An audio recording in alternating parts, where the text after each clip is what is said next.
This is crazy and it's getting pretty serious. I want to talk about a few things that are actually going on in this country. Let's get right into it. But if you're new here or if you haven't done so yet, make sure to subscribe by hitting the button right down below the video, as I'm here for you each and every day during this time that information is changing very, very rapidly right now. I'm doing all the research, I distill it all down into the shortest videos possible, and I deliver them to you a few times each and every day so that you can stay tuned with what is actually going on around the world, in this country, as it pertains to all of these packages, proposals, amendments, announcements, reform, Congress, the administration, and so many other things that are going on right now. So if you've been watching for a while now, you know that it is very, very busy. So again, thanks so much for your continued support. I really do appreciate it. Subscribe down below if you're new here or if you haven't done so yet, and let's get right into the update. All right, so I do want to talk about a variety of different things and a bunch of random updates in this video. A bunch of things that I was going to put into my videos previously throughout the day today, but honestly, there was so much going on, I thought, you know what? I'm not going to bring them into those videos because the videos were getting long anyway. And I lumped them all together in this video, and I want to share these with you because it's going to give us a better illustration as far as what is actually going on in this country, the real struggles that are going down right now in this country. So I don't think I need to tell anybody here if millions of people are struggling. I think we all understand this, but I also want you to know that if you're struggling right now, you're certainly not alone. There are millions and millions of people that are in a very similar position. But again, I can't say the same position because honestly, everybody's situation is very, very different, and nobody can ever experience what you or anybody else is going through. So I would never say like, oh, I understand what you're going through. Honestly, I have no clue. I mean, seriously, everybody struggles in a different way. So, but just remember, I'm here for you in any way that I can. Trust me, it's a struggle for everybody right now, even this household that I'm in right here, right now. So just being real with you, but let's talk through these. All right, so we've been talking about inflation a lot lately. Here's the deal though. I want to break this down, and again, I'm not going to spend a ton of time talking about inflation, but I do want to talk about this because I want to break it down into some more digestible numbers, because this is really going to show the actual kind of impact of all of this inflation over the last few months here, the last year, things like this. So I know we've been talking about inflation a lot. I know that a lot of you probably think, oh, more inflation talk, but this is really going to give us like a micro glimpse into what is going on here. And seriously, it is big, big numbers here. All right, so when we look at the inflation data that they released to us, they released it on a month-over-month basis and a year-over-year basis. So in this example, I want to show you the real numbers on a year-over-year basis, broken down by different sectors throughout the economy.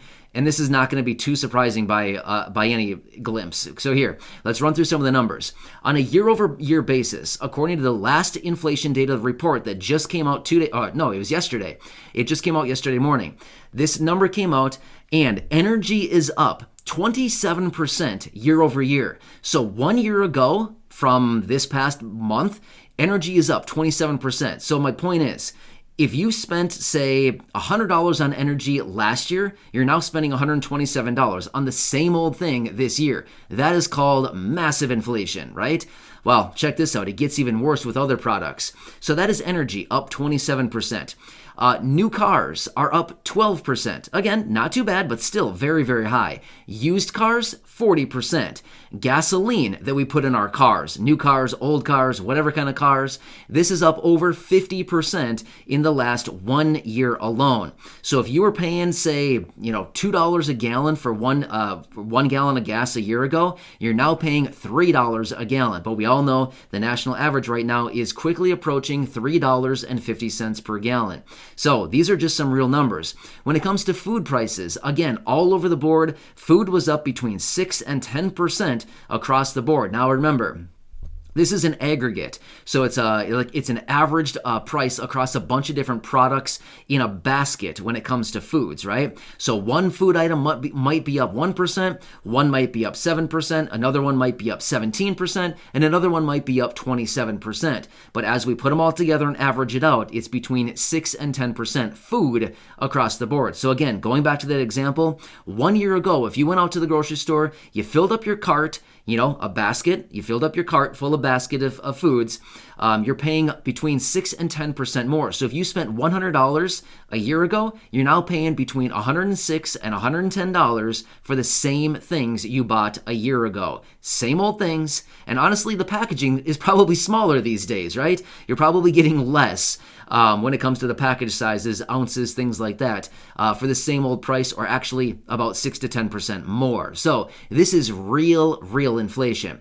All right, let's talk about a couple other things here. I want to talk about the real estate market for just a second here. And again, I know that a lot of you don't really care, but we've got to talk about this because it's all intertwined and it's all highly correlated so much that we need to really watch all this stuff very closely. So we just got the latest reading on foreclosures for the month of January. It was over 23,000 foreclosures just last month alone.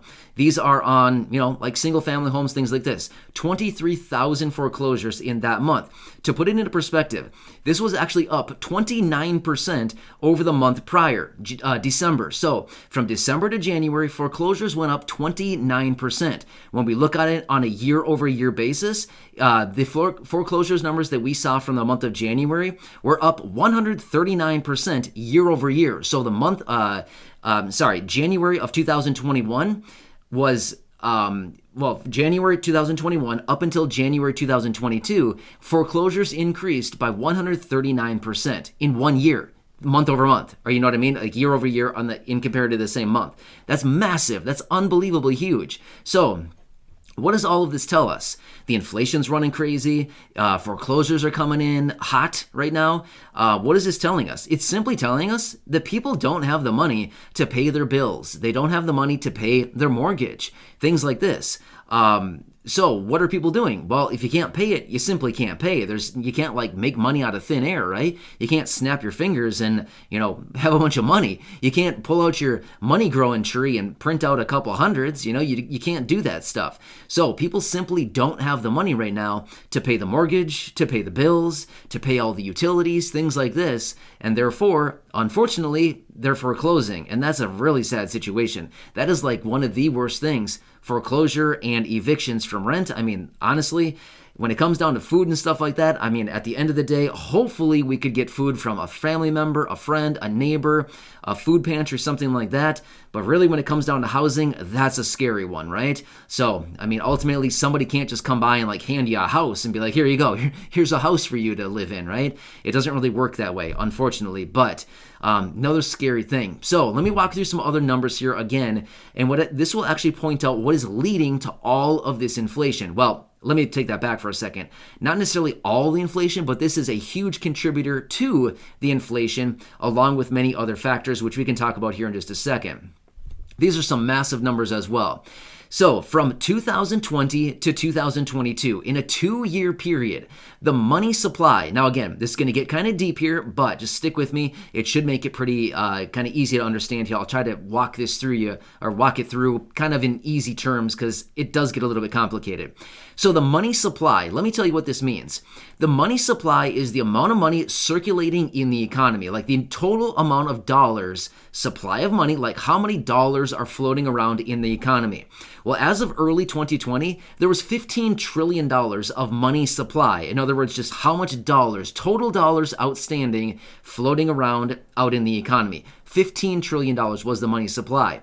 Over a 2-year period it actually wasn't even a 2-year period. It was just less than 2 years. From early 2020 until present, right now, we went from $15 trillion of money supply up to $21.6 trillion of money supply.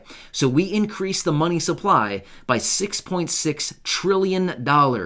Therefore, that just means that's that much more money out in the economy right now, floating around, more money chasing the same amount of goods and services, which is exactly the definition of inflation. So this is exactly what happened. More dollars chasing the same amount of goods and services. But if we actually look at the supply chain issue, it's actually way more dollars chasing less supply out there, goods and services, because the whole supply chain issue Unfortunately, we don't have the products and everything on our store shelves right now. You can probably see that in your local area. If you go to your grocery store, your retail stores, things like this, you probably see the store shelves. Some of them are very empty, or what one little tricky thing that stores do to make it look like their shelves are empty is they spread out the boxes. Have you ever seen that happen? Yeah, that's one of their little tricks that they do to make it look like they're fully stocked. No, they're not actually fully stocked. All they do is they spread the boxes out and make like 3 different rows of crackers when there usually should just be 1 row of crackers. Have you ever seen that? Kind of funny. It's a little tricky thing that they do just to make it look like, uh-oh, this might get kind of scary. All the shelves are empty, but rather they just spread them all out and it looks like, oh, we're fully stocked. Okay, yeah, whatever. I think all of us can see right through the smoke and mirrors that they all play, right? It's just a big game. But anyway, the whole supply chain issue that's going on right now. In fact, off the coast of California, there's still a bunch. In fact, the last number that I saw was still about 100 container ships anchored off the coast of California. All of that we need on our store shelves. So if there was a magic wand that we could wave right now and just all of a sudden take all that supply from all those cargo ships and actually put it onto the store shelves, this would alleviate a lot of issues going on out there, because all of a sudden there would be a massive amount of supply hitting the market. Therefore, unless demand really came in and ate up all of that supply, it would be a good thing, right? It would be really good. There'd be a lot of products out there and a lot less so-called demand for it, because there'd be supply to eat up that demand. Therefore, prices wouldn't need to continue going much, much higher. But unfortunately, we don't have a magic wand. At least I don't have a magic wand. If you have one, please, wave it around and, I don't know, do some cool stuff with it. But I don't have one. Feel free to send it to me, and I'd love to wave it around and grant everybody some money and some help right now. But I certainly don't have that. But anyway, yeah, so this is a whole bunch of things that are going on right now. But all of this money supply, the $6.6 trillion that we've added to the money supply in the last 2 years, is causing a massive amount of inflation. Now, you might be wondering, where are all these dollars coming from? The Federal Reserve is printing them. For a while there, they were printing about $130 billion of new money every single month. That's incredible, right? That's all new money that they were just printing up. Well, as a result of these massive packages that were passed, and don't get me wrong, the stimulus checks have been a really good thing. They've helped out a lot of people. But there was also a ton of money there that was printed up and sent out for all of these other programs and other things that, honestly, did they really cause any relief? Did they actually help anybody? Out of the $6.6 trillion of money that they printed up and they sent out, only $844 billion of that was actually sent out in the form of stimulus checks. So let's just call it $850 billion was stimulus checks, and the other, call it $5.5 trillion was other things that they printed up money for and sent it out. Unemployment benefits, PPP for businesses, like you name it, there was money for it, right? There was so much stuff going on out there. So yeah, you can probably say, a lot of people keep pointing the finger saying it's the stimulus checks that cause all this inflation. Really? It's only a small fraction of the total amount of money that was printed and actually sent out to the people. $850 billion, again, roughly, we're saying, give or take a few billion there. $850 billion is the total amount that they printed and sent out for stimulus checks. Meanwhile, about $5.5 trillion was printed up and sent out in the form of all of these other things that were sent out. Payments for literally almost anything. Businesses, grants, all kinds of stuff that were sent out. So I think we could probably say that's probably what's causing a lot of the inflation, along with the supply chain issues versus all of the stimulus checks. Honestly, the stimulus checks probably caused maybe a teeny tiny bit of price increases, but probably very minimal. Let's be real right now, right? I think all of us recognize this. But anyway, so like I said, in this video, I wanted to talk through a bunch of different random information here. I wanted to throw this in on a few of the videos from earlier today, but honestly, it was just a lot to go through. And I'm trying to shave my video times down a little bit lately. I know that they've been getting a little bit long here, and I'm trying to get them a little bit lower because I want to be respectful of your time. But anyway, I thought this was very, very interesting. So I thought, I'm going to lump all this stuff together in one video, and I'm going to deliver it to you right here. So I hope that you can kind of geek out on this stuff like I do. or not. I don't know. I think it's pretty interesting. Even though it's a situation that is not good, it is. There's a lot of people that are struggling out there. But at the end of the day, I think it's fascinating to look at all these numbers, looking back in hindsight and trying to figure out, okay, this is what happened, and this is the solution that they had, and ultimately it's not working, right? So what's the plan then? Well, they should probably do something to help out the people. But anyway, we know that stimulus checks work. They've said it from report after report that they certainly help to get money into the pockets of the people as quickly as possible. So we know that that could be a really good solution going forward. At least help people get by, like I've been mentioning in the last couple of videos here throughout the day today. Getting those payments into the pockets of the people who need them the most right now would be absolutely critical and incredibly helpful. So anyway, hope you enjoyed this. I thought it was pretty cool. I think these reports and all this numbers and everything like this, I think it's pretty interesting. So I always like to share this information with all of you here in the community. So again, thanks so much for joining me. Subscribe down below if you haven't done so yet. Share this video with your friends, family, social media, and go back and check out any of the other 2,100 videos right here on the channel. Enjoy your day, and I'll catch you again later in the next one. Thanks so much for your continued support. I really do appreciate it, and